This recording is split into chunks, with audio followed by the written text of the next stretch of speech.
अरे पढ़ाई लिखाई अपने धिया के बियाहले, अरे धिया के बियाहले, अरे धिया मोरी गनी ससुर रे ललनवा। अरे पढ़ाई लिखाई अपने धिया के बियाहले, अरे धिया मोरी गनी ससुर रे ललनवा। जब मोरी धियावा अरे गईनी ससुररिया, अरे गईनी ससुरवा। अरे पियावा बाबड़ा शराबी रे ललनवा, अरे पियावा तो बड़ा शराबी रे ललनवा। दिन भर पियावा अरे खूब गरियावे, अरे खूब गरियावे। अरे रतिया के मारे मुअल मारे रे ललनवा, अरे रतिया के मारे मुअल मारे रे ललनवा। अरे दिन भर पियावा हो खूब गरियावे, अरे खूब गरियावे। अरे रतिया के मारे मुअल मारे रे ललनवा। जब अपनी धियावा से करीला फोनवा, अरे करीला फोनवा। अरे बेटी मोरा कुछु ना बतावे रे ललनवा, अरे बेटी मोरा कुछु ना बतावे रे ललनवा।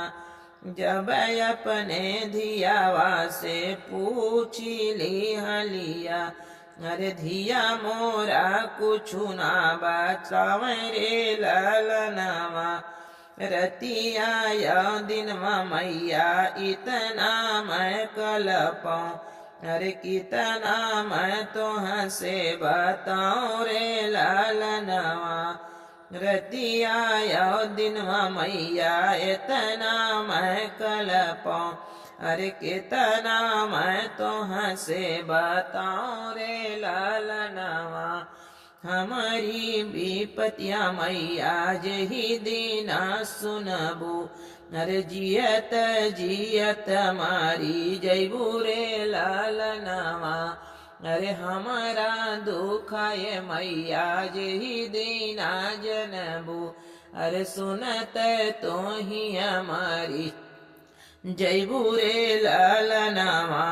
सासु ननद दुखा सहलो न जाला, अरे सास ननद दुखा बहुत मैं सहलू। अरे पियावा के दुख ना सहला रे ललनवा, अरे सास ननद दुख सहलू मोरी मैया। अरे पियावा के दुख ना सहला रे ललनवा। अरे पेटवा के खनवा दुर्लभ भैनी मैया, अरे पेटवा के खनवा दुर्लभ भैनी मैया।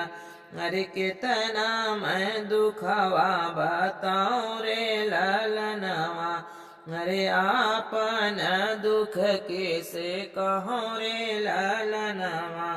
नैहरे में मोरी मैया कई दिन रखबू, अरे फूटल बकरम हमार रे ललनवा। अरे नैहरे में मोरी मैया कई दिन रखबू, अरे फूटल बाट करम हमार रे ललनवा।